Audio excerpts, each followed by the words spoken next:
So football is not coming home. Football is not coming home. And England lost in the final to Italy on penalties. The game ended in a 1-1 draw, and then when it's extra time, then afterwards it went to penalties, where England lost 3-2 on penalties to Italy to give Italy their second European Championship, meaning that England's barren run of no major trophy since 1966 continues. Football is going Rome. It's going to Rome. It's going. The trophy's going to Rome. Honestly, yeah.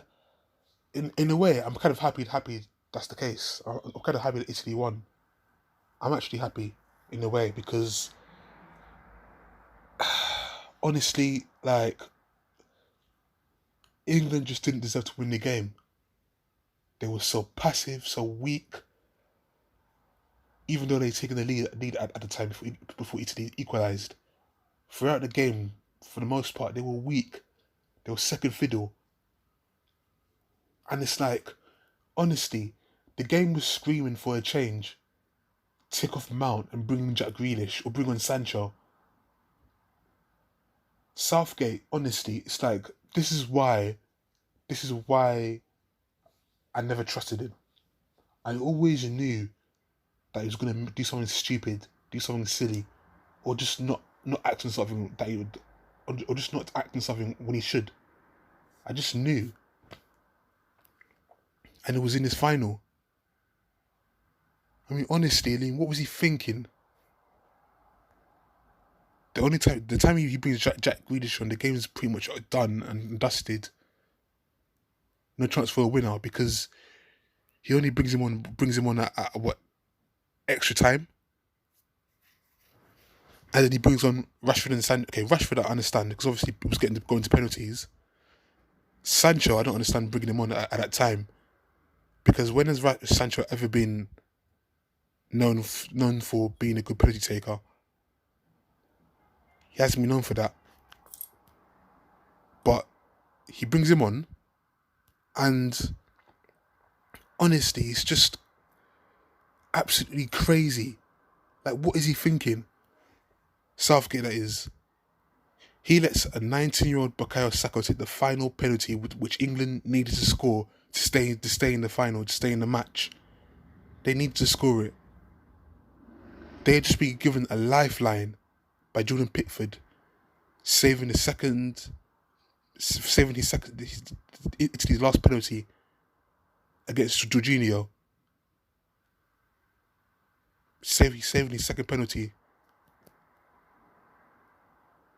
which was a lifeline for England to still have a chance to win the final. But no, Southgate lets a 19-year-old boy, Bukayo Saka, who has a potential to decide the penalty, and he misses. And then obviously now, the aftermath, the three black guys he missed, Rashford, Sancho, and Bukayo Saka, unfortunately, they now get racial abuse. I believe Rashford's mural in Manchester was defaced and destroyed before being replaced by positive messages. It's just, honestly, and now, oh my gosh, Southgate, honestly, this is why I don't trust you, Southgate. I don't trust you. And that's for the England fans. Honestly, I now have a greater understanding as to why we as fans are hated across the world. I understand across Europe, across the world, because we are so arrogant. We are so toxic, very toxic. Videos were being shown about how of England fans beating up Italian fans after England had lost. I believed they were there attacking the Italian fans, and it's possible that there were probably some racist incidents going on. that occurred that I don't know about. But it wouldn't surprise me if it happened, because obviously, racial abuse has been aimed towards Saka, Rashford, and Sancho, and obviously people are calling that out, saying that's wrong, it's disgraceful. Those fans on England fans. Teammates of those players have been saying it. Prince William said it. The government said it, and they getting a lot of backlash, particularly Priti Patel. He made comments about how kneeling it's only a gesture. It doesn't actually do anything. Which some say is a fair point, but at the same time, a lot of racists will hide behind that excuse of booing the players, even if they don't mean that, even though they don't necessarily they may not even personally align with that excuse, but because they're racist, they're gonna try and hide behind something to make their booing look reasonable or legitimate. If that makes sense. They're gonna hide behind something that could really make the statement that Priti Patel said a facade for them to hide behind, because they obviously there are racist fans out there who kind of use that reasoning to boo players that kneel. And I think the issue here is that at the time when she made those comments, she didn't really kind of point that out and highlight that, which is why Tyrone Mings issued a response to her, saying that you don't get to create an excuse for racist fans and then complain when racist abuse happens. So it's all just I mean, honestly, this was a moment that could have united the nation, but because England have lost, it's gonna be very tense. Or just the country's in mourning. The country is in mourning. I'm not, because personally, Italy were always the favourites to win the tournament, so I'm not surprised that they won. I'll give credit to the players for getting into the final, but Southgate, honestly, yeah, he does deserve credit for getting to the final, but there are just some things which are just so obvious to do that he didn't do. Or it was just so obvious that certain things need to be done, but he didn't do it for whatever reason. I just can't. It baffles me, really. It baffles me as to why he didn't make changes sooner. The only time he brings on Sancho is to take penalties when he's not known for being a good penalty taker, with all due respect. And I rate Sancho highly, but he's most known for his creativity, for his skills, for his dribbling. Why is he not bringing him on sooner? And Jack Grealish as well. Why is he not bringing those two players on sooner when we need creativity? The game was crying out for that, for England. Luke Shaw scored, Bonucci equalised. It was just quite frankly, and also maybe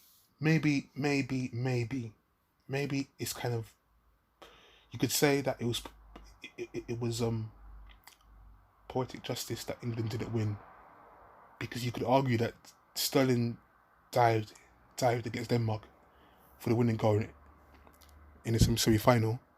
You could certainly say that, and obviously there was England fans were just very abusive and very horrible to the little German girl that was crying when England beat Germany in the knockout stage 2-0.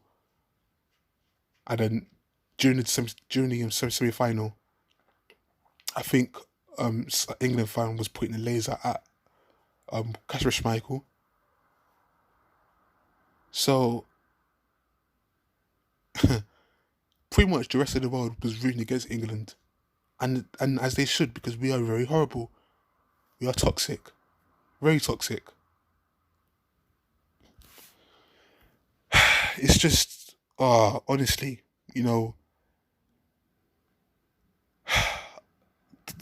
England fans who were being very horrible to the foreign fans, beating them up or laughing at them, mocking them, and certainly the ones who are racist. They honestly need a hard look at themselves. They need to reflect on their life, on what they represent, and just have a word with themselves, quite frankly.